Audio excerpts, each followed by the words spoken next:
Now, if Earth's history were a movie, we humans would only take up the last second of the end credits. Our planet has been around for about 4.6 billion years, but our human story began about 300,000 years ago, in Africa.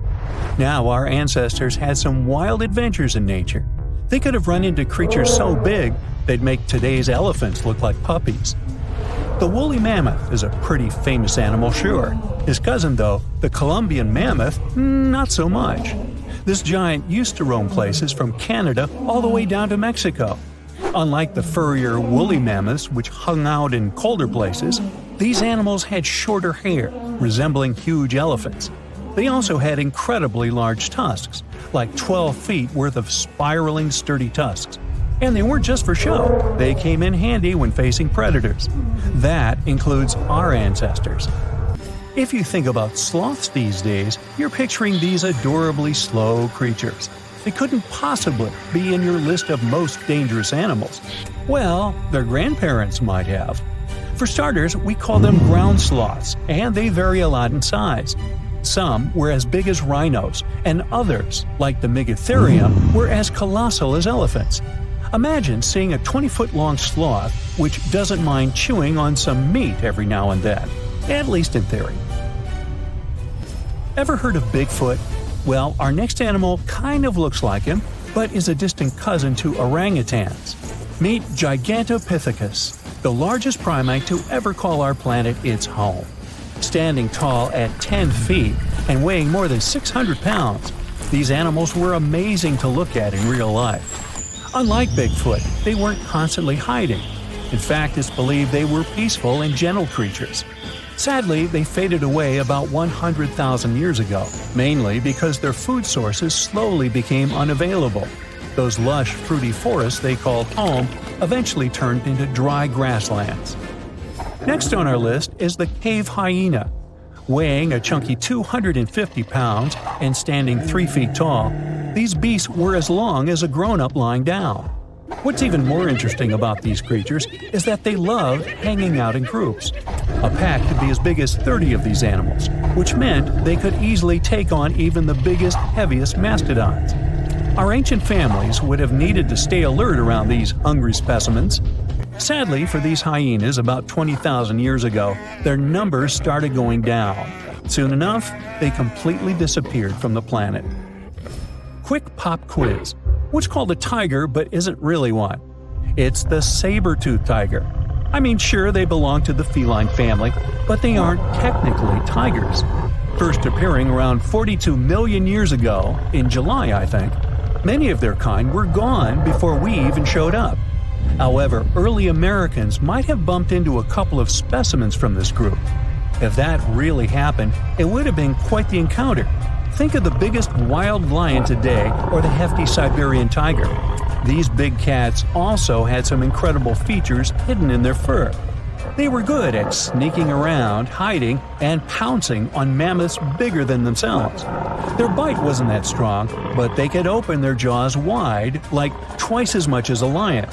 And although their teeth were a bit on the weak side, they had buff forearms to pin down their dinner, giving those big fangs a purpose. Not the kind of kitty you'd want to play with. Dire wolves made their debut about 250,000 years ago. They were like the gray wolves we know today, but a lot stronger. While wolves these days stretch out to about 6 feet and tip the scales at 170 pounds max, dire wolves were about 5 feet and about 150 pounds. Found all over North and South America, they had admirable jaws, biting nearly a third harder than their modern counterparts. Also, their favorite snack was horses. But just like many other majestic beasts of the past, they faded away around 10,000 years ago. Now, names can be deceiving. Take the American lion, for example. It's not really a lion, it's more of a panther's big cousin. The other part of the name is correct, though. They did live in America about 330,000 years ago. This feline was no lap cat either. They were at the top of the wildcat pyramid, weighing a colossal 772 pounds. That's like stacking 4 grown men on a scale. Even the mighty African lion would look a tad bit shy beside these beasts. With the muscle to take down a bison, you wouldn't want to accidentally interrupt their dinner. They parted ways with this planet around 11,000 years ago, right after the last ice age. Now down in Australia, about 50,000 years ago, I wasn't around then, there lurked a relative of the Komodo dragon, the Megalania. Experts love to have debates on how big it was. Some say it stretched out to 23 feet. Others think it was just about 11 feet long. Either way, they were basically mega-sized Komodo dragons with a dangerous bite. If you think bears are already big and fluffy now, let's introduce the short-faced bear. While this big creature stood on its hind legs, it towered at 14 feet. With long limbs, they could outrun today's bears, hitting speeds up to 40 miles per hour. These ultra bears sadly disappeared around 11,600 years ago. Now imagine a crocodile. Okay, imagine that same crocodile, only supersized, with sporty legs, doing its thing in Australia about 1.6 million years ago. Well, say hello to the quincana. These crocs were extremely large, reaching 23 feet. And no, they weren't lazy river loungers. These creatures really love spending time on land. They evolved to have strong legs for their chases and razor-sharp teeth designed for slicing, not gripping. When did we stop sharing beaches with them? About 40,000 years ago. The name elephant bird might not sound familiar, but try to picture a bird that stood tall, as high as a basketball hoop at 10 feet, and weighed as much as a small car, 1,500 pounds. Their eggs were equally huge, like 150 chicken eggs bundled up into one. Now, as amazing as these birds sound, there's a lot we still don't know about them. They're hard to study, as most extinct animals are. Still, some recent studies have given us some clues. Scientists have been examining ancient molecules from their fossilized eggshells. It's an awesome piece of evidence, since these birdie shells were thick, preserving precious DNA inside.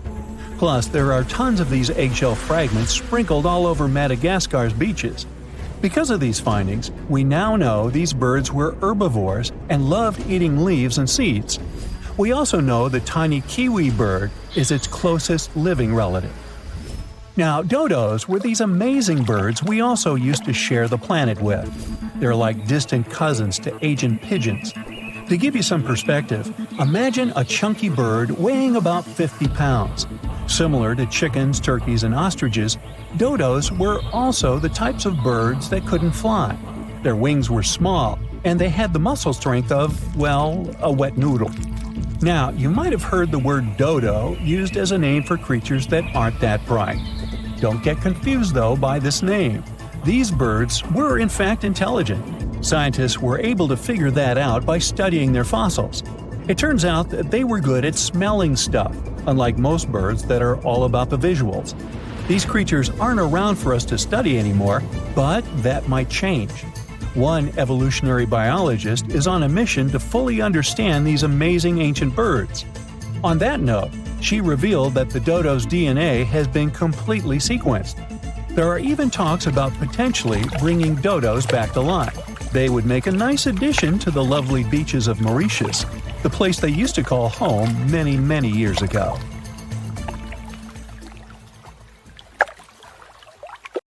In July 1990, 4 Czech guys decided to go on an adventure to find the Mongolian death worm, a creature that might have inspired the monster you've seen in the movie Doom. They say it lives somewhere deep in the Gobi Desert.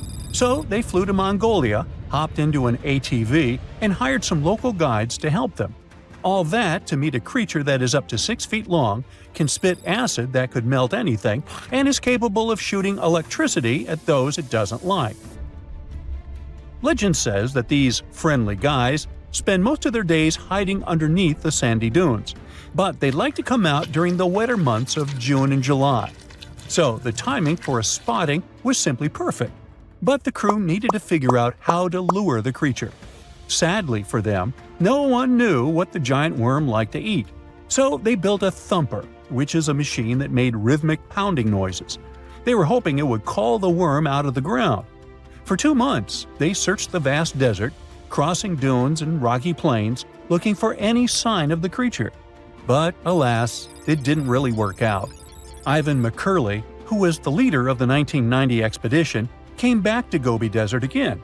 He once tried to attract the megaworm with blasts, and the second time he used a small airplane to scout the dunes. Over the years, groups from America, Britain, and New Zealand organized big expeditions to the Gobi Desert to try and find the creature. Many others came from all around the world on their own and found nothing. The people in the West first found out about the megaworm of the Gobi Desert thanks to an American paleontologist, Roy Chapman Andrews. This brave man was probably the inspiration for Indiana Jones. In 1926, he wrote about the creature in his book. At a meeting with Mongolian leaders, Andrews heard detailed descriptions of the creature, even though none of them had ever seen it themselves. One of them described it as looking like a sausage, about 2 feet long, with no head or legs. According to him, the worm was so venomous that just touching it could instantly take your life, and it lived in the loneliest parts of the Gobi Desert. Andrews didn't think the creature was real, but he shared these stories again in another book. In May 2005, 4 friends from Great Britain who search for monsters professionally decided to try their luck. They made drawings of the worm and hired local people to hand out flyers all over the Gobi Desert. These flyers offered a reward to anyone who could give information about the worm or even bring them a specimen. They thought loud sounds that other explorers tried would scare the beast away. Some told them it likes damp conditions, so they came up with a plan to block streams of water to create wet areas that would lure the worm out. Their plan didn't work because it was too hard to build dams in the desert. They ended up using small traps, but didn't find any actual proof that the worm existed. But they did meet locals who shared interesting stories about strange creatures they had seen over 70 years. Over the years, stories of the monster spread around the world. In some of them, it's only 1 foot long. In others, it's as large as a human. It's white-gray or scaly and brown, or maybe fleshy and bright red. Someone said it resembled a snake, or maybe a caterpillar, or maybe it has wings and can fly. And some believe it could be a supernatural evil being without a body. Maybe the stories are so different, and the search operations are so fruitless, because the creature doesn't even exist. Or it could be one of many cryptids.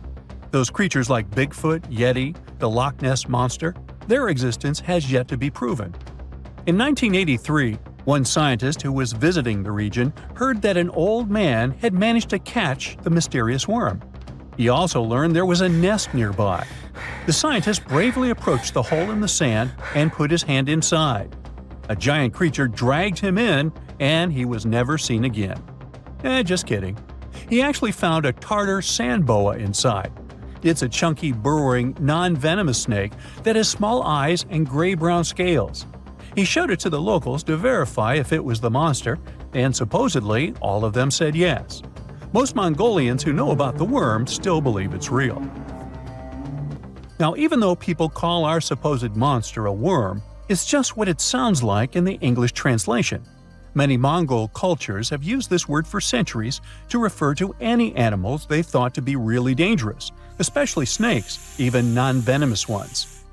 So, it doesn't have to be a literal worm after all.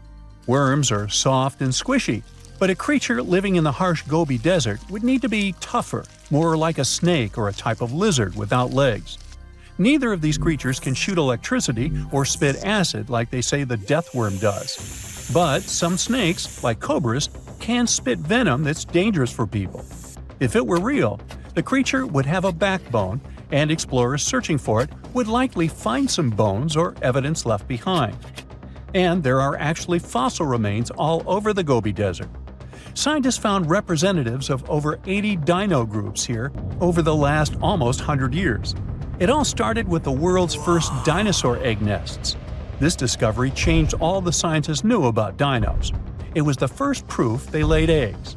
In the following 2 years, the same expedition team unearthed over 100 dinosaurs and took them to the American Museum of Natural History, where you can still see them today. Some of them were swimming around in the Cretaceous Sea that used to be here about 71 million years ago. They resembled modern birds. The mystery of the megaworm is still unsolved, but there used to be another mystery scientists finally managed to explain. Back in the 13th century, a famous traveler, Marco Polo, not the guy from the swimming pool game, crossed the Gobi Desert. He thought he could hear mysterious noises, like the sounds of musical instruments such as drums. He wrote about it in his book and believed he might be hearing the voices of restless spirits. Scientists call these noises singing sands or booming sands. Unlike the squeaky sound you might hear when walking on a sandy beach, these desert sounds are much louder, like a musical instrument playing deep, haunting notes. Over the years, people came up with all kinds of ideas about what caused the sounds, like underground water or winds making the sand vibrate. Not all dunes can do this, and scientists wanted to figure out why. Sometimes the winds might cause a small avalanche on the side of a dune, and then you can hear the magical sound start. But this is rare. So, to study it, scientists had to help the dunes sing. They climbed to the top of a dune and slid down on their backs, using their hands and feet to push sand down.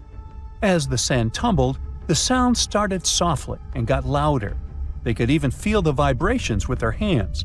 So they found out that for a dune to sing, a few special things need to happen. The grains of sand must be the right shape. The dune has to be big, and the sand must be very dry, so no singing after it rains. Inside the dune, there's a hard layer of packed sand that acts like a giant speaker. This layer bounces the sound waves back and forth, makes the noise louder and louder, and creates a haunting melody that can fill the desert air. In other words, the dunes can play tunes. Yeah, sorry, I couldn't help myself with that one. Endless hot deserts seem lifeless at first glance. But among these sands, you can meet dangerous and sometimes creepy creatures. Some of them can only cause health problems, but some can stay in your memory forever. Let's get to know them, starting with dangerous ones and finishing with real nightmares. So, you're walking through a desert and see a big teddy bear with open hands. You understand that it's probably a mirage, but still, you come closer. You were right. It's not a plush toy, but a giant cactus. There's something strange about it. Thanks to some strange fluff, the branches resemble the arms of a teddy bear. However, this is not fluff, but thousands of thin needles, and they are the reason you shouldn't come closer. The cactus is called the jumping cholla, or teddy bear cholla. It grows in the desert areas of Arizona and in the northern part of Mexico. Don't worry, this cactus won't attack you, but it will cling to your skin or clothes if you touch it. Such a fur coat protects the cactus from animals, creates shade, and saves it from heat. The lateral branches are the most important parts of the plant as they carry out photosynthesis and accumulate a large amount of moisture inside. So, despite all the danger, the cactus can be helpful for desert wanderers. And the danger here is needles. If you look closer at them, you will see they have the shape of hooks. One touch, and hundreds of thorns are already in your finger. It's pretty difficult to get rid of them, and the needles cause unpleasant, painful sensations. But the coolest thing about this cactus is the way it reproduces. The plant clones itself in a new place. When animals and people pass the jumping cholla and touch it, the cactus gives them a small piece of itself, along with the needles. As soon as you throw this piece to the ground, it takes root and starts growing. The degree of danger is rising. The next monster from the desert is running toward us, and that is an ostrich. Many think these animals are cowards hiding their heads in the sand. You will most likely change your mind if you're unlucky enough to meet one. Usually, ostriches are not aggressive, but you should run if you come closer to their nest. On the other hand, you won't be able to do that because ostriches move at a speed of 43 miles per hour. You need a car to get away from them. They run and hit their enemy with their chests. There have been cases when ostriches attacked vans and caused significant damage to them. But the main danger these birds present is their powerful legs with sharp claws. They can deliver strong blows with them and even beat a prone opponent. So yes, if you see an ostrich in the distance, go the other way. This small spotted lizard lives underground almost all the time in the arid deserts of the southwestern US and northwestern Mexico. Sometimes, it goes outside to find lunch. It only seems cute, but in fact, it's a dangerous Gila monster. Its thick skin protects the reptile from hawks, coyotes, and other predators. But its main protection is its venom. Snakes and spiders inject their toxins using long, needle-like fangs. The Gila monster clamps down and chews the prey to spread the venom. And when it bites a person, it can keep its jaws closed for a long time. Getting rid of the animal is a tricky feat. People who have experienced the effects of the venom say it feels as if hot magma passes through the veins. Despite this, the lizard turned out to be useful for science. Doctors used its venom to create medicines for diabetes and obesity. The time has come. Now you're about to meet one of the creepiest creatures living in the desert. Be quiet and listen to the silence. Stand still. There's no one around. Suddenly, you hear some hissing coming from below. You lower your head and see it. A big yellow spider the size of a human palm with strong jaws and long legs hides in the shadow of your body. In horror, you run away from this monster, but it goes after you. It isn't easy to do it in this situation, but try to calm down.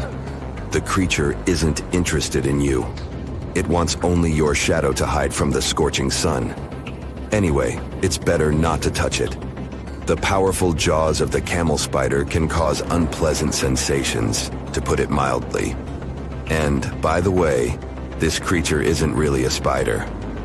Yeah, it belongs to the class of arachnids, but it's a separate species, Sulpagid.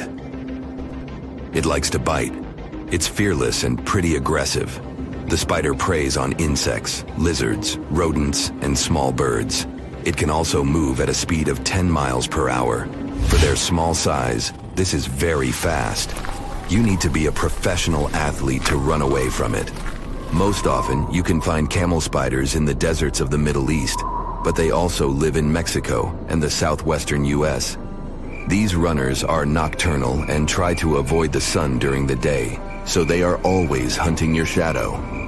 By the way, they got their name because they often hide in the shadows of camels. You won't hide from them during the day, but they will also want to come after you at night, especially if you make a fire. Sulpugids always run to the light in the hope of eating something. Some species of these spiders make a hissing sound to scare their enemies away. Now, let's calm down for a second and leave the hot desert. We're going into the humid tropics of Tanzania. Under tree bark, fallen leaves, and in dark caves, you can meet one of the most terrifying creatures on Earth, a tailless whip scorpion. Imagine a big scorpion without a tail, with a flat body that looks like it has been pressed by something. It's similar to spiders, but has no venom glands and can't spin a web.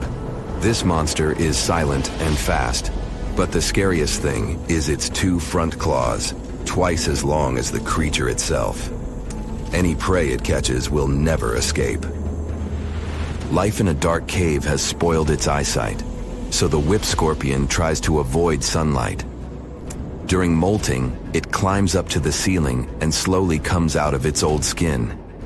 Imagine directing your flashlight there and seeing small cocoons out of which pale spiders with excessively long legs crawl. If you really meet it, be calm and slowly go away as far as possible. Be careful. The flat scorpion can crawl under your clothes in a second and bite you in the stomach. And that's not the worst part. Okay, this is a joke. This pretty guy is one of the shyest and most harmless creatures among spiders and scorpions. It's afraid of you and will never attack. Many consider it beautiful and keep whip scorpions in glass terrariums. If you want such a pet, carefully watch it so that it doesn't run away from its house. If it happens, it will be pretty challenging to catch it again. In a matter of moments, it can get under your bed or go through gaps in the floor. Then it'll go to your neighbor's apartment through a ventilation system and scare people there. Okay, how about one more scorpion? It's not as creepy as the other creatures in this video, but it's the most venomous scorpion in the USA. This is the Arizona bark scorpion. The problem is that you can see it in the desert, in your home, or in the yard. These dangerous venomous beasts crawl into rooms and often sting people. One time is enough to cause pain, similar to a bee sting. But someone with an allergy may experience paralysis, breathing problems, and other health issues. You decided to go scuba diving for the first time. The water is clear and the sun is shining on the seabed. You take a few selfies and the fish swimming by when suddenly the ocean goes pitch black. You look up and, oh my, what is that gigantic animal? It's definitely not a shark, not a whale. Is it a turtle? Yup, but fear not, it's not gonna hurt you. If you had lived on this same Earth about 72 million years ago, then maybe this could have really happened to you. Scientists have recently found the fossils of a gigantic marine turtle that could have grown as big as 12 feet. If you don't have any idea of how big that is, let's see some examples. That's the average length of a hippopotamus, 6 golden retrievers, or 2 Michael Jordans stacked on top of each other. The turtle's scientific name is an homage to that old-school sea monster called Leviathan. Maybe you remember this from old-school history lessons. The Leviathan is supposedly a mythical creature that would swallow entire ships or people that were deemed too greedy by the creature. Can you imagine being swallowed by this humongous sea turtle? No, thank you. The fossils of this gigantic creature began to be excavated between 2016 and 2021, all the way in northeastern Spain. The first fossil was located by a hiker in the Spanish Pyrenees, and it was around 8 inches long. The pelvis of this turtle alone measured around 35 inches. It would definitely be one of the biggest turtles today if it hadn't gone extinct. FYI, the largest living sea turtles today can reach up to 6 feet in length, which is already pretty big. Now, how about a gigantic prehistoric scorpion? I bet most people here are not huge fans of these creatures, especially since they're poisonous. Which is why the thought of a 9-foot-long aquatic scorpion might be the stuff of nightmares. Let's just say that if they hadn't gone extinct some 400 million years ago, lakes and rivers would be much more dangerous places for humans today. These gigantic insects were considered to be apex predators in their time, hunting everything from fish to other animals, even of their own kind. Yikes! I got goosebumps just imagining these creatures. Should we thank the asteroid that hit our planet now or later on in this video? Another prehistoric animal that would shock humans if it were still alive is the so-called Megatherium, a gigantic sloth. This huge sloth is believed to have grown up to 20 feet long, and its weight could be up to 8,000 pounds. It was found in the woodlands and grasslands of South America. The creature used to stand on its 2 feet in order to reach leaves on high branches. These giant sloths had huge claws. They helped them climb trees. I gotta say, I feel uncomfortable imagining these elephant-sized sloths climbing trees. Oh, of course, some dinosaurs will make our super-sized creatures list. But before that, here's a fun fact. Did you know some dinosaurs are still alive today? Scientists have proven that birds are classified as theropod dinosaurs.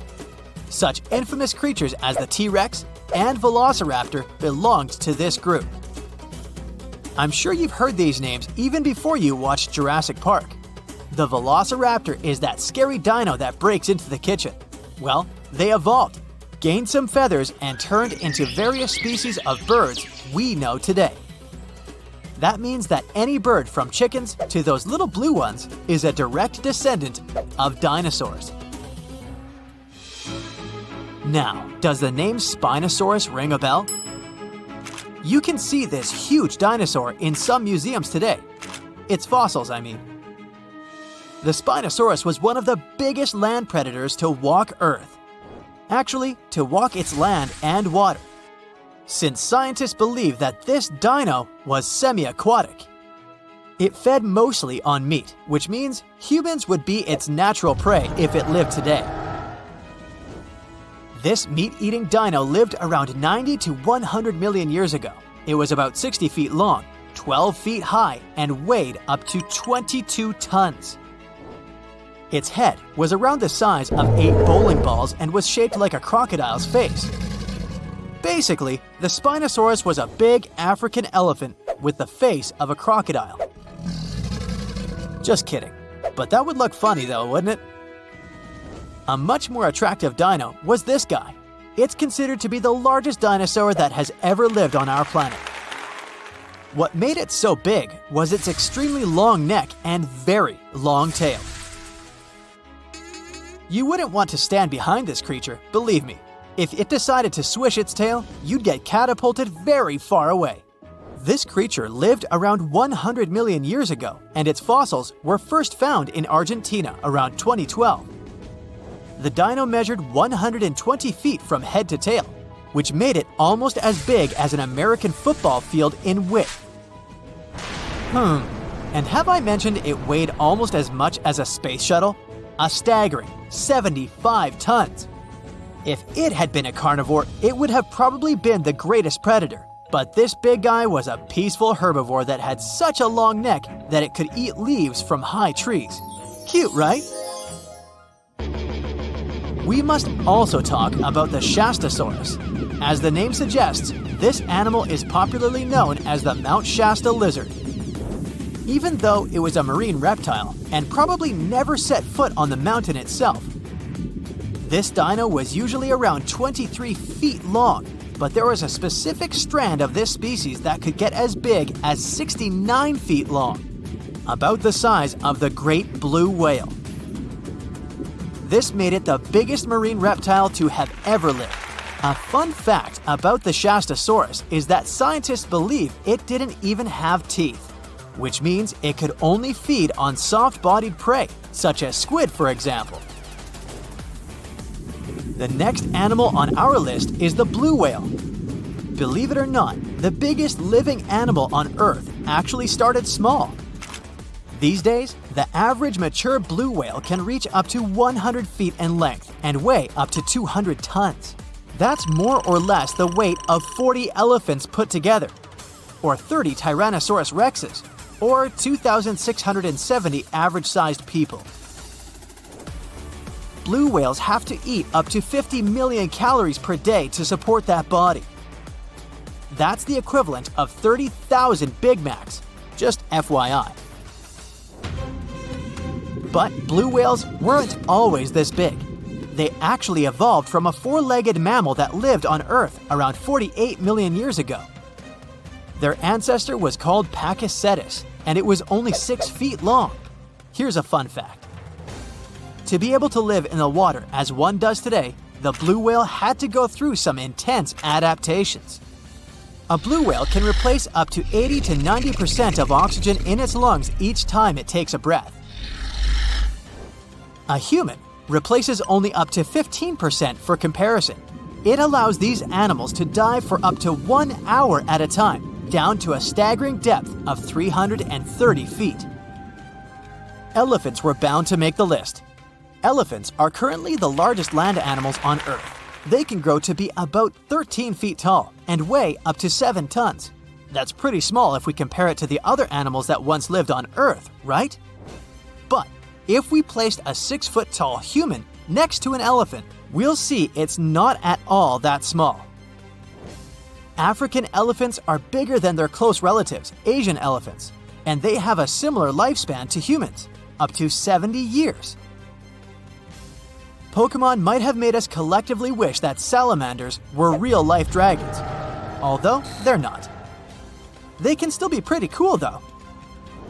There's a giant species of salamander that is known to be the largest living amphibian. They can grow to be as long as a regular-sized human, reaching up to 6 feet. I bet that wouldn't be a pleasant underwater encounter. Life on a high oxygen planet would be a wild and crazy ride. Imagine taking a deep breath and feeling like you just downed a shot of espresso.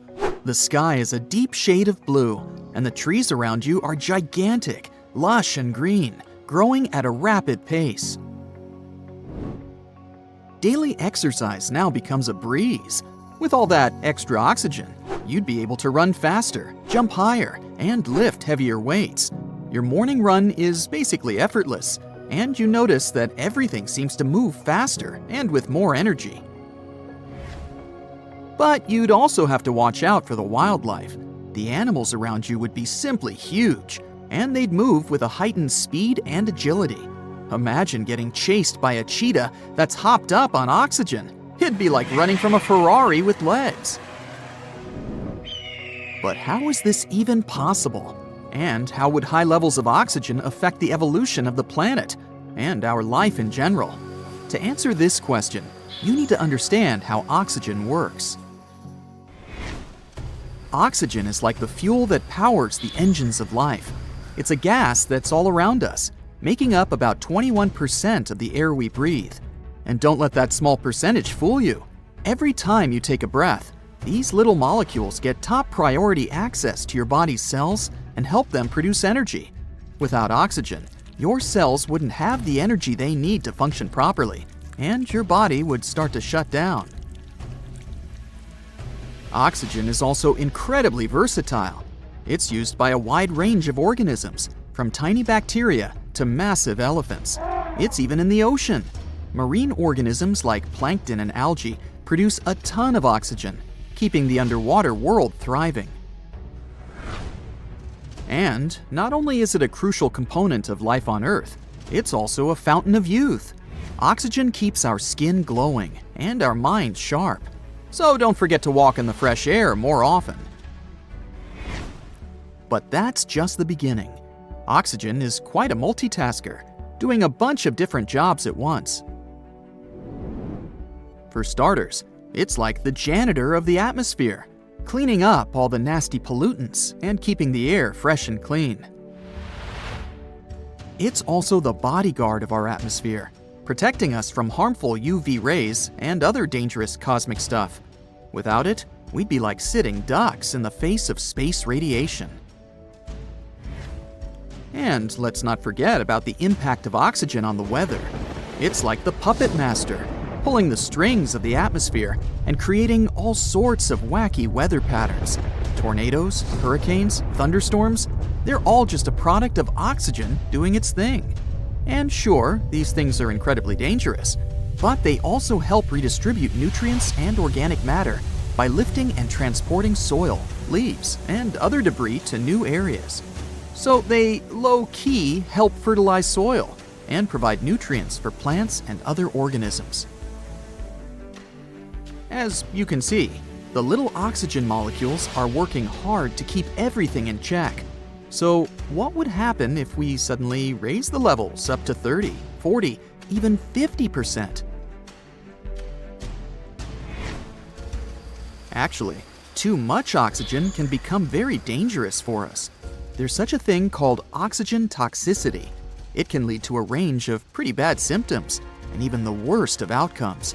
It's like eating too much candy. It might taste good at first, but you'll regret it later. It may sound surprising, but if you get too much oxygen, you'll be out of breath. You might feel great at first, but pretty soon, you'll start feeling dizzy, like you've been dancing for hours without taking a break. Also, high oxygen levels can be downright toxic to your body. It can leave you feeling like you got hit by a truck. In fact, something similar happened on Earth many years ago. For example, this kind of environment existed during the Carboniferous period, when plants first began to take root on land. At that time, oxygen made up 20% of the atmosphere, about the same as today. It continued to rise over the next 50 million years, reaching levels as high as 35%. It had some pretty profound effects on the planet. Around 300 million years ago, massive forests sprang up on land and huge swamps dominated low-lying areas. But as these giant plants decayed, something strange happened. The level of carbon dioxide in the atmosphere suddenly dropped.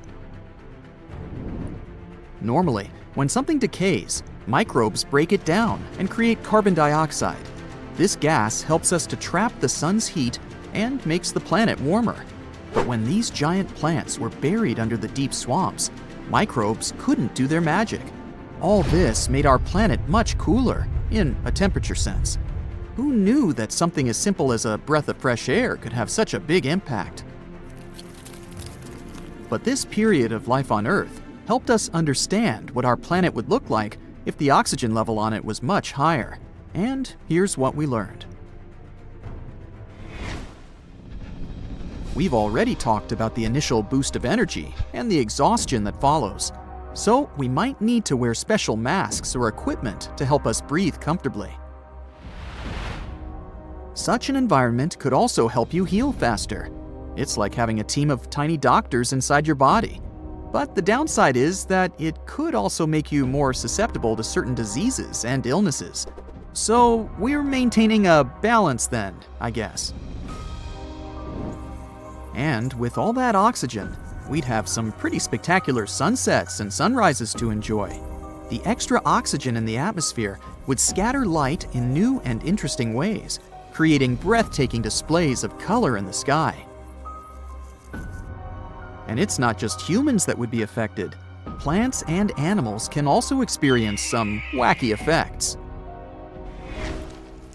Plants might grow like they're on steroids, reaching towering heights, like the beanstalk from that fairy tale. Imagine how much food we'd be able to harvest. Giant trees and crops could provide us with more sustenance than we've ever had. And animals might experience some crazy mutations. The oxygen-loving species, like insects and arachnids, would be the winners of this situation. They would simply thrive in such a world, growing bigger and stronger than ever before. So if you've ever been terrified of a giant spider that you found in the house, just imagine what it would be like if it were 5 times bigger. But for species that have adapted to lower oxygen levels, things don't look that great. Mammals, for example, would have a pretty tough time.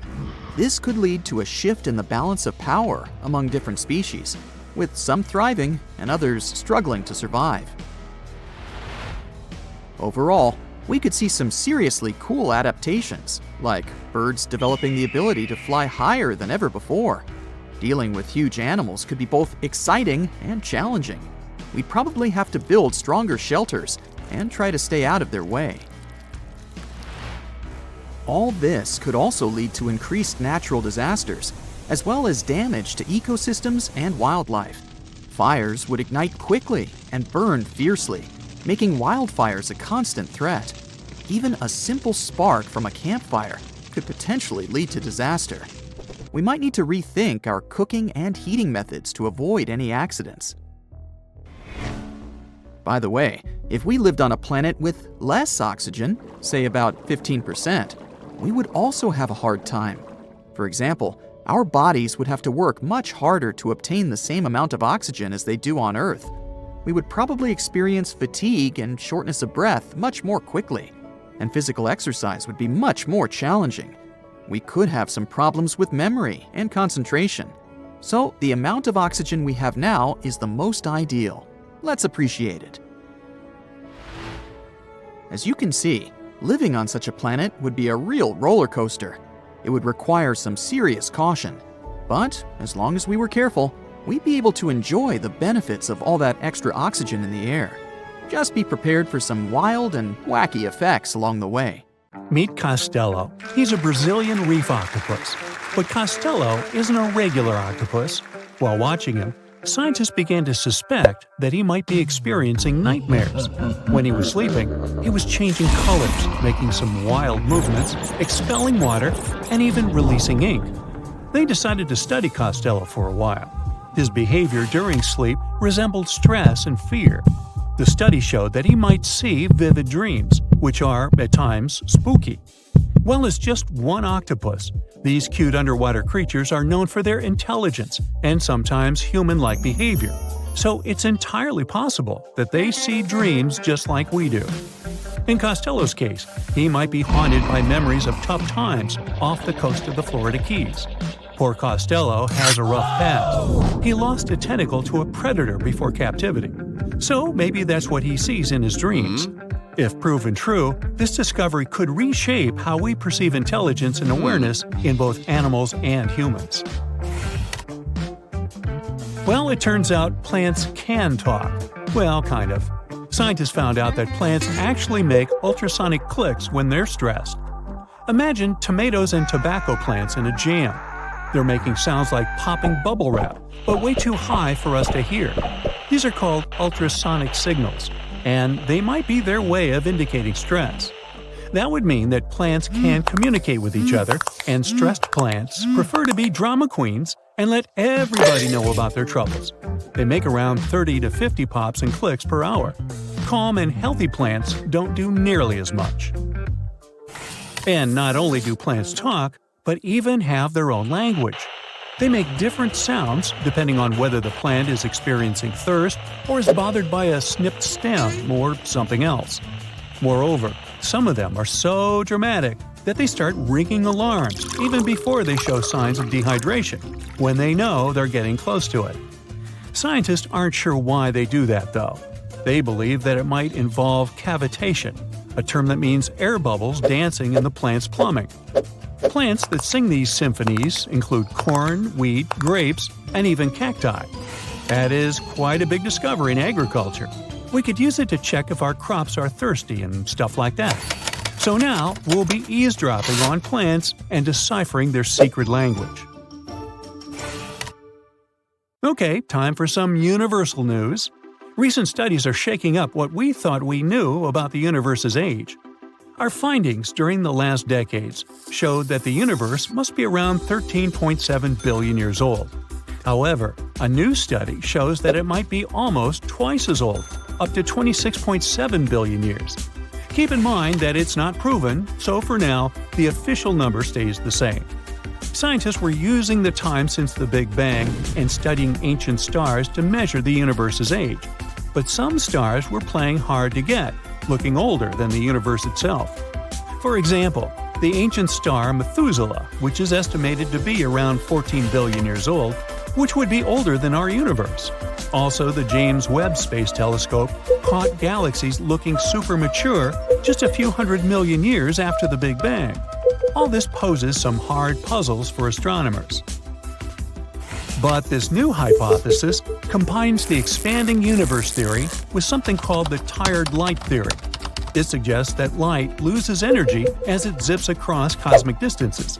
Combine this with the expanding universe theory, and bam!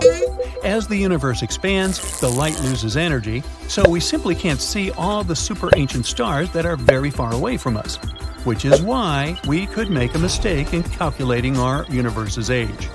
The new model also pushes back when galaxies started forming. It suggests that those early galaxies spotted by the Webb telescope took way longer to form than we originally thought. This study is a serious shakeup in the scientific community. If we made such a huge mistake in calculations, we'd have to rethink the very fundamental astrophysics principles. That would be a giant leap, and we'd have to make a huge makeover of almost everything. Which is why we need to be very cautious about it. So while scientists test this new theory, we just have to wait for the results. Now, these aren't the only space news. The new AI technology is already being actively used for scientific research. This time, AI is helping us to look for signs of extraterrestrial life. Researchers in SETI created machine learning algorithms that would help us sift through the cosmic noise faster and more efficiently. When you point a radio telescope at the stars, it's like turning into a celestial radio station that's full of different signals. We catch everything from pulsars to radio galaxies and earthly interference. Obviously, it would be pretty hard to identify a potential signal from extraterrestrials in all this mess. For over 60 years, scientists had to do all this manually. It was a daunting task to scan the skies and explore countless stars and radio frequencies. But now, AI came to help. The algorithms are trained to recognize and distinguish known interference patterns, like those from mobile phones and electronic devices, amidst the cosmic data. They spot anything deviating from known patterns, the potential needle in the haystack. And we've already had some breakthroughs here. The astronomers caught 8 signals that didn't fit known patterns. While not confirmed as extraterrestrial life, they show that there's a great potential for future research. Going back to animals, this time we're visiting prehistoric Earth. Imagine turtles so massive they make today's turtles look like tiny toys. Recently, scientists stumbled upon the fossilized remains of one of these giants. It's a sea-dwelling titan that cruised the European waters about 80 to 70 million years ago. The discovery was accidental. A hiker in northern Spain stumbled upon fragments of this creature near the Pyrenees Mountains. This turtle was roughly the size of a rhino, around 30 feet in length. Just to give you an idea, this creature would be about the size of an average car. It shows that extreme sizes were more common before an extinction event. The turtles we know now, of smaller, still substantial sizes, dominated afterward. But the ancient oceans were filled with giant turtles munching on mollusks and jellyfish. This discovery also challenges the idea that gigantic turtles were exclusive to North America. The existence of this turtle proves that these colossal reptiles were hanging out in European waters too. So this might be just the tip of an iceberg, and you'll want to steer around that one too. And finally, NASA's James Webb Space Telescope has made a great discovery. It detected a crucial carbon compound in space. It's called methylcation, and this tiny molecule, even if it might seem insignificant, could help us unlock the secrets of interstellar organic chemistry. Carbon is incredibly important.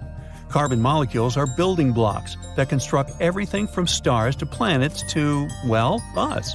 It's the key ingredient for life, and scientists are eager to understand how it shaped our existence on Earth, and if it could do the same elsewhere in the universe.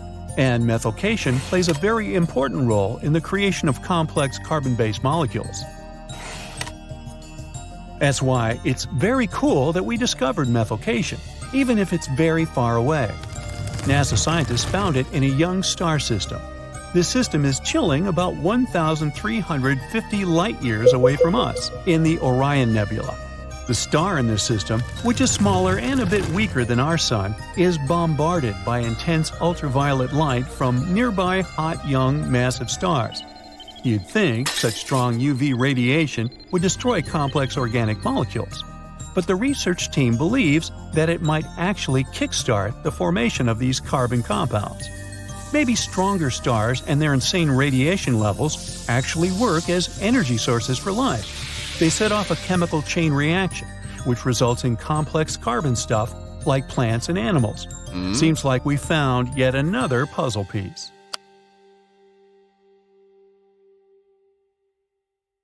Australia used to have its own giants. Those were huge animals that could have dwarfed anything living on this continent these days. Scientists found the remains of many of those ancient creatures in the Narracuta Caves in South Australia, 4 hours away from Adelaide. It's a lovely region, but it can be treacherous. Watch out for holes the ground is pocked with. Known as pitfall traps, many of them are no wider than a coffee table. They're deep and plunge into the darkest of caverns. One of such caverns is called Victoria Fossil Cave, and it's a treasury that's been hiding the bones of around 45,000 animals for centuries. Some of the oldest bones belong to creatures far more terrifying than any animal you can encounter today. Those were the ancient Australian megafauna, huge beasts that roamed the continent during the Pleistocene epoch. During those, there were giant snakes, huge flightless birds, wombat-like creatures the size of a rhinoceros, and many others. One of the largest examples of the Australian megafauna scientists have discovered so far is the Diprotodon. That giant herbivorous creature was 10 feet long and 6.5 feet tall, and weighed more than 6,000 pounds, about as much as a small Asian elephant. Even though this terrifying beast didn't eat meat, it could have smashed other animals with its sheer weight. Scientists have found the remains of hundreds of such creatures all over Australia, so it's safe to say that no other animal from that time or in that location was larger than this giant. Despite its creepy appearance, the Diprotodon was a relative to the modern-day wombat, and those are known to sometimes pounce humans. The Diprotodon had toes that pointed inward and were well suited for digging burrows. On the other hand, Diprotodon was a giant, and it was unlikely that it used to do so. It was likely a trait it had inherited from its smaller burrowing ancestors, or it could have used its claws to search for roots. This theory is supported by the fact that the animal's pouch was facing backward. It prevented any dirt from collecting inside while the creature was digging. Since this animal was so big, it didn't have to worry much about predators. Up until 60,000 years ago, when the first humans appeared on the continent, full-grown Diprotodons only had to look out for creatures like the quincana. Measuring in at a whopping 20 feet long, the quincana was a land crocodile. It lived in Australia from around 20 million to 40,000 years ago. It disappeared along with most other mega creatures of the last ice age. It's thought to be the result of the first humans coming to the continent. Even though the quincana was extremely fast and dangerous, it was possible that this creature got out-competed by human hunters who took all available prey. Unlike modern crocodiles that are mainly aquatic, that mighty beast was a land dweller. Scientists figured it out by studying the quincana's legs. They were able to support and carry the body clear off the ground. It means there was no escape for ancient people once the quincana spotted them.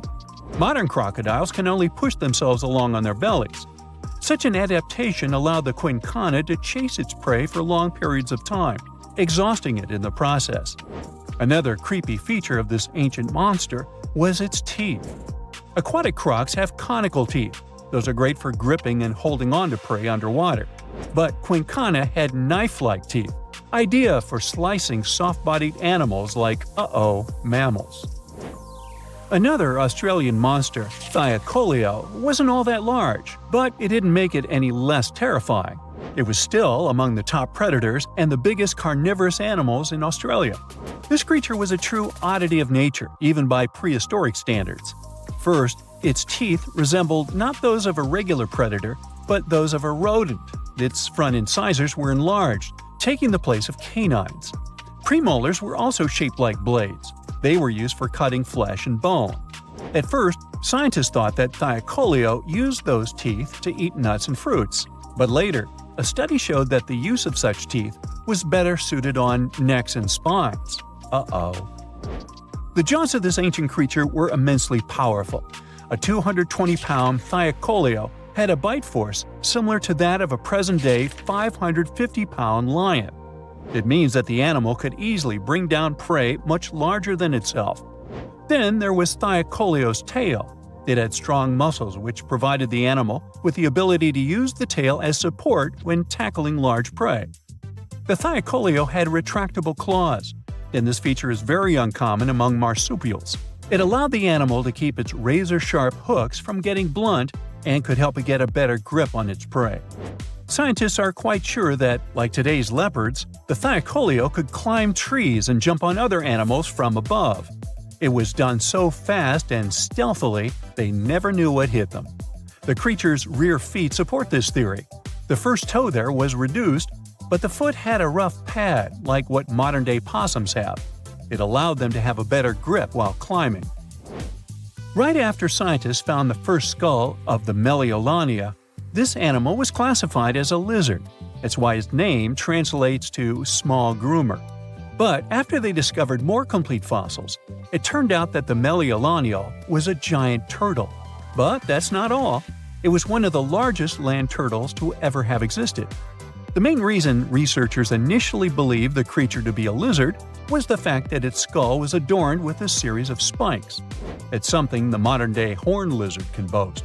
But even after discovering the true nature of the Meliolania, scientists still don't know how to properly catalog it. It might have been a creature that folded its neck under its spine, or it could have folded it to the side. Beside those defensive mechanisms on its head, the Meliolania was also equipped with a spiked tail, which was probably used to prevent predators from attacking the animal from behind. Most species of the Meliolania disappeared around 2,000 to 3,000 years ago because of humans who hunted them to extinction in both Australia and on the surrounding islands. It took around 2 centuries for these turtles to go extinct in that region of the globe. The Megalania was a giant Australian lizard that existed at the end of the Pleistocene epoch. It looked like a Komodo dragon and the Australian monitor lizard, which are both believed to be Megalania's closest living relatives. Fossils tell us that the ancient animal was anywhere from 15 to 26 feet in length. Ow! The youngest fossil remains of this ancient Australian monitor lizard date back to about 50,000 years ago. The first indigenous settlers must have encountered Megalania, which led to the lizard's extinction. Originally, scientists thought that the Megalania was the only member of the genus Megalania, but these days it belongs to the genus Varanus, which means that the prehistoric creature is closely related to other Australian monitor lizards. Our next giant creature on their list was once dubbed an ostrich on steroids. I mean, look at it. It was the last of the thunderbirds to go extinct in Australia. The Genyornis lived on the continent at the same time as early humans. They might have coexisted for 15,000 years or so before the huge bird eventually disappeared. This theory has some proof. The bird's fossils found along with human artifacts. Some cave paintings also depict flightless birds similar to the Genyornis in size and shape. Although it wasn't the largest bird in Australia, the goose-like creature was still as tall as a grown-up man and weighed around 550 pounds. Even a modern-day ostrich can be dangerous if it feels threatened. Imagine meeting its giant prehistoric relative. Scientists are still arguing about its diet. Many believe the creature was an herbivore, but there's still a chance that the Genyornis was a partial scavenger. Its small, stubby wings and powerful hoof-like legs hint that the bird could have been a plant eater. But its huge beak and exceptionally deep lower jaw evoke suspicion. Such features are highly unusual in birds. Imagine a planet where every breath you take electrifies your body like a shot of espresso. The sky above you is an intense shade of blue, while colossal trees stretch towards the heavens, their vibrant green leaves growing at an astonishing rate. Daily exercise becomes a thrill like no other. With the abundance of oxygen, you become a supercharged version of yourself. Running feels effortless as you dart across the landscape, lifting weights that would normally seem impossible. It's as if the world itself is infused with a surge of energy. Everything is moving faster. The wildlife surrounding you is equally affected by this oxygen overload. Animals roam the land in majestic proportions. Their massive frames are propelled by speed and agility. Picture yourself in a pulse-pounding chase with an oxygen-charged cheetah, racing against a predator that could put a Ferrari to shame. Now you may wonder how such a wild scenario could ever be possible. Well, let's see. Oxygen is the powerful fuel that keeps life going. It makes up about 21% of the air we breathe, and every breath we take delivers these tiny molecules to our cells, giving them the energy they need to thrive. Without oxygen, our cells would struggle, and our bodies would fall apart. But that's not all. Oxygen is a superstar that works for all kinds of living things, from tiny bacteria to giant elephants. It's even important underwater, where it enriches the oceans. Amazing creatures like plankton and algae produce lots of oxygen, creating a thriving underwater world. But to fully understand the impact of high oxygen levels on the planet, prepare for a journey back in time. Recently, scientists have made an astonishing discovery. They tested rocks from 2 different places that were really far apart. And can you believe it? These rocks held tiny pockets of gas that showed how oxygen levels shot up by almost 1/3 in a very short time. It was like a breath of fresh air. So they studied these rocks and found that oxygen levels back then were much higher. Imagine lush landscapes, towering forests, and gigantic swamps that stretched as far as you could see.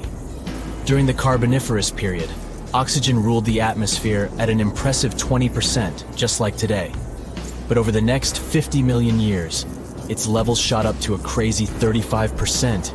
Can you imagine what that did? As oxygen surged, something incredible happened. Huge forests grew all over the land, creating a breathtaking green world. And massive swamps took over low-lying areas, making the landscape look surreal and otherworldly. At the same time, carbon dioxide levels dropped. Normally, when things break down, microbes release carbon dioxide into the air.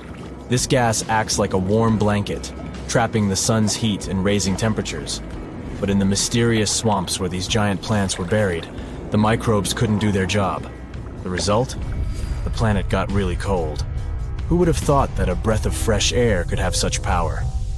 The scientists are still trying to figure out why this happened. But one thing is certain, it wasn't just happening in one place. It was a worldwide phenomenon. It was like the planet was playing a funny game with the climate.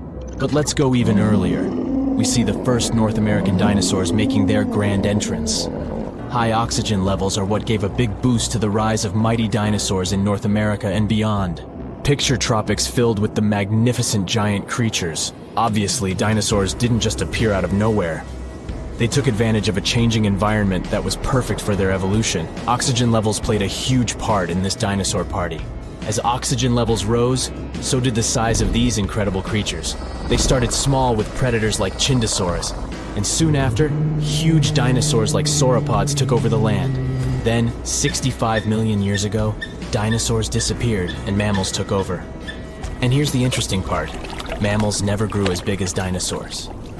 So what's the explanation for this? Mammals, and humans are mammals too, by the way, are special because we can regulate our body temperature. But that comes at a cost. We need a lot of energy to stay warm compared to reptiles and dinosaurs. Dinosaurs didn't bother with temperature control, so they could focus on growing big. The biggest dinosaurs were 10 times larger than the largest mammals. It's like a game of anything you can do, I can do 10 times bigger. Dinosaurs might have had similar limitations with their sizes, but those were much less strict. Before the dinosaurs' extinction, mammals were very small. Many mammal species disappeared along with the dinosaurs.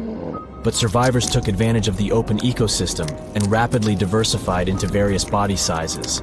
However, after 42 million years of growth, mammals reached a size plateau. This happened on all continents, most likely because of the temperature and land area. Colder environments allowed mammals to grow larger. Balancing body size and heat became challenging. Land area also played a role in sustaining big populations. But making animals bigger isn't the only thing high oxygen can do. This humble gas is a true jack of all trades. It also acts as our loyal bodyguard, protecting us from harmful UV rays and other dangers from space. Without oxygen, we would be defenseless against space threats. Oxygen also has a fascinating role in shaping the weather. It teams up with its other atmospheric buddies to make the sky go wild with tornadoes, hurricanes, and thunderstorms. They mix and mingle in the air, creating just the right conditions for these exciting weather adventures to happen. And these adventures can be dangerous, but they serve an important purpose. They help distribute nutrients and organic matter, carrying soil, leaves, and debris to new places. So what if we decided to mess with nature and crank up the oxygen levels to crazy heights, 30%, 40%, or even 50%? Well, too much of a good thing can become dangerous. Oxygen toxicity is when too much of this gas causes big problems. It's like eating loads of candy. It's fun at first, but soon enough you'll regret it. Surprisingly, an overdose of oxygen can leave you struggling for breath, like a tired dancer in desperate need of a break. At first you might feel a burst of energy, but it doesn't last. Dizziness sets in, as if you've been spinning on the dance floor for hours without stopping. In extreme cases, too much oxygen can even harm your body, making you feel like you've crashed into a huge truck. So while oxygen is always with us, giving us life, it's important to appreciate its delicate balance. Don't put on your special breathing gear. Also, we wouldn't be the only creatures to suffer from this oxygen extravaganza. Mammals, for example, will struggle to adapt to these extreme levels. The balance of power among species will change drastically, and winners and losers will fight for survival in a world that's spinning out of control. And we'll need stronger shelters to deal with these gigantic animals. We'll have to stay nimble and avoid danger. Amidst all the chaos, there will be astonishing adaptations. Birds will fly higher than ever before, reaching heights that would amaze even the clouds. Also, get ready for more natural disasters and delicate ecosystems hanging in the balance. Fires will start quickly and rage fiercely, making wildfires a constant threat. Even a small spark from a campfire could cause disaster. We'll need to rethink our cooking and heating methods to stay safe in this oxygen-filled world. But let's not forget the other side of the oxygen story. If we had a planet with low oxygen, only around 15%, we would face a completely different struggle. Every breath would be difficult, leaving us tired and struggling for air. Physical activity would become extremely hard, and our memory and focus would suffer. So let's be grateful for the oxygen levels we have now. They're the perfect balance for us to thrive. In this exhilarating journey through an oxygen-rich world, we've experienced breathtaking wonders and discovered the delicate balance of our planet. Let's cherish the magic in every breath, respect the interplay of oxygen and life, and embrace the thrill of this remarkable ride called life. Now here's something. Baltic amber is one of the most common resins found in the world. The reason for this is that due to the vast forests of pine, their numerous deposits are so common they provide wonderful treasures from long ago. Ants are especially common in the Baltic amber, which comes from pine trees. Its resin is rich in sugar, so the ants often live amongst the trees, close to the easy source of food. One block found in East Germany has preserved one ant that is estimated to be about 48 million years old. Think of the birthday cake. But what makes this find interesting is another animal inside the amber. It's a mite, notorious hunters in the insect world, capable of traveling at great speed. These guys quickly latch onto their hosts, sucking them dry. They're also capable of destroying entire hives in one go. And within this piece of amber, the amber provides a display of their final struggle. In Southeast Asia, feathers belonging to something unique have been found from 80 million years ago. They were captured in resin during the Cretaceous period, a peak time for dinosaurs. The many feathers inside are from the Coelurosaur. It looks like a dinosaur, but this animal is more related to birds. Other feathers like this have been found in resin. They belong to avian and other non-flying dinosaurs.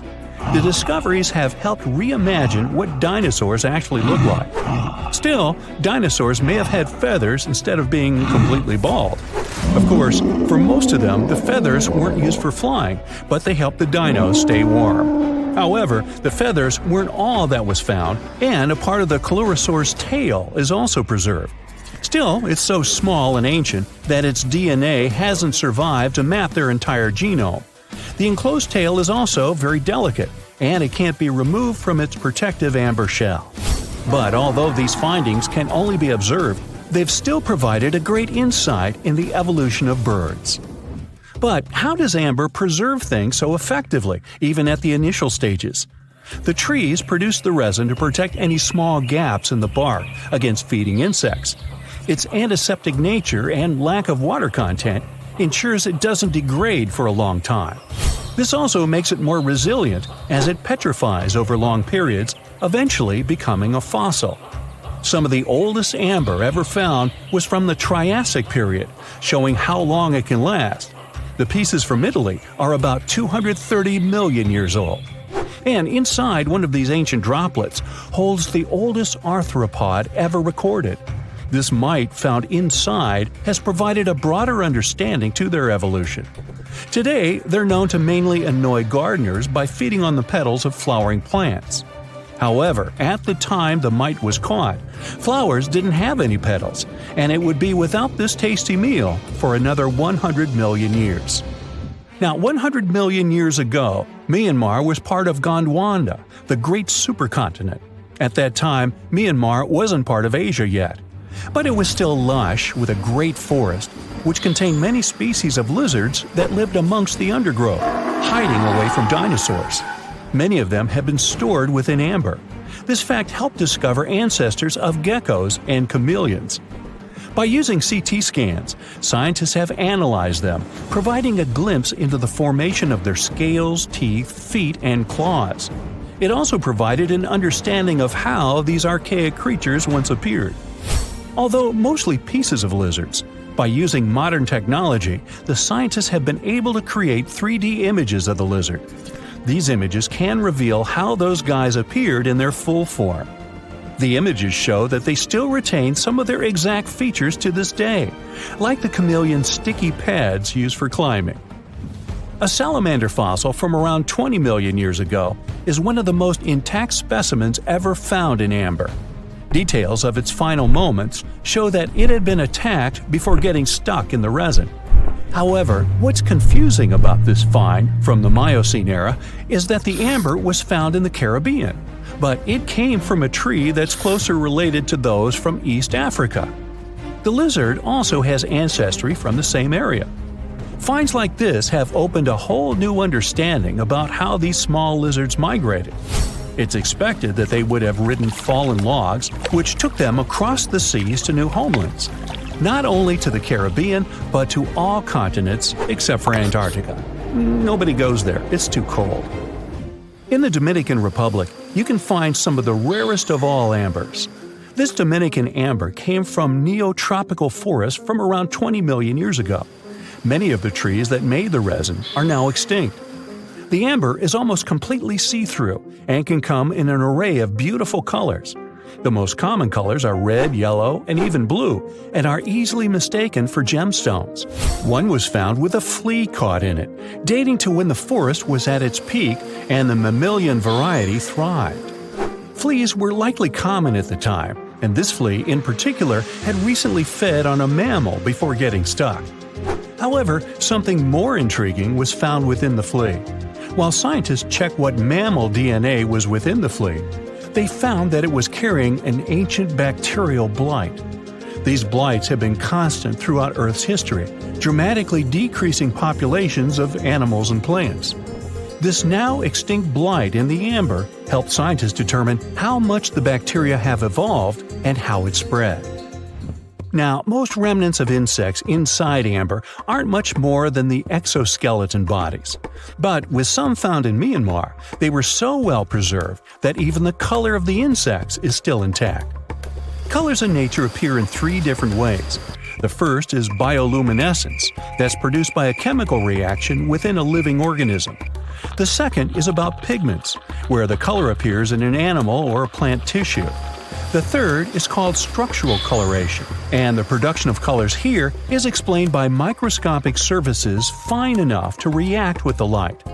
The rare insects in amber were found in the form of structural coloration, but only at specific wavelengths. It all explains the very intense colors rarely found. 99 million years later, these bugs can still show their vibrant colors – blue, purple, and green. Some of them appear so different in color and shape that they almost look like they're from another world. Which of course they are, a very old one. Ants have been around for about 168 million years, based on fossil evidence provided. They're well known for their social hierarchies and their hive mind system. They've dominated almost every corner of the insect world, but when these social capabilities came about have been difficult to determine. Yet, recently, amber dated from 100 million years ago has shed some light into their evolution. Several amber pieces have preserved various ant types, including the worker ants, guardian or soldier ants, and even a queen ant. Before these pieces were found, it was estimated their social nature occurred millions of years later. A piece of amber, dated 100 million years ago, helped shed light on the evolution of birds. A perfectly preserved bird that hatched preserved in amber was already equipped with its flight feathers. With the earlier physical abilities, they would be capable of moving around the nest by themselves at a very young age, and it's expected they could search for their own food almost immediately. But as birds continue to evolve and spend more time in the skies, their brain developed larger for their cognitive abilities. After hatching, their early development was then more focused on the brain, and the chicks slowly became more reliant on their parents over time. In Spain, a massive treasure trove of amber and other fossils has been found. Inside, there were remnants of an entire ecosystem that existed 110 million years ago. A bunch of individual fossils were found. The vast collection includes many types of insects, mollusks, arachnids, plants, 50 different dinosaur bone fragments, feathers, and hair from mammals, and a McDonald's burger wrapper. Nah, just kidding. With the abundance of findings, it's helped researchers understand the ancient terrestrial ecosystem that once existed. With loads of specific details of the environment, they've reconstructed the swamp. This way, it's now possible to experience what it was like in the world of dinosaurs.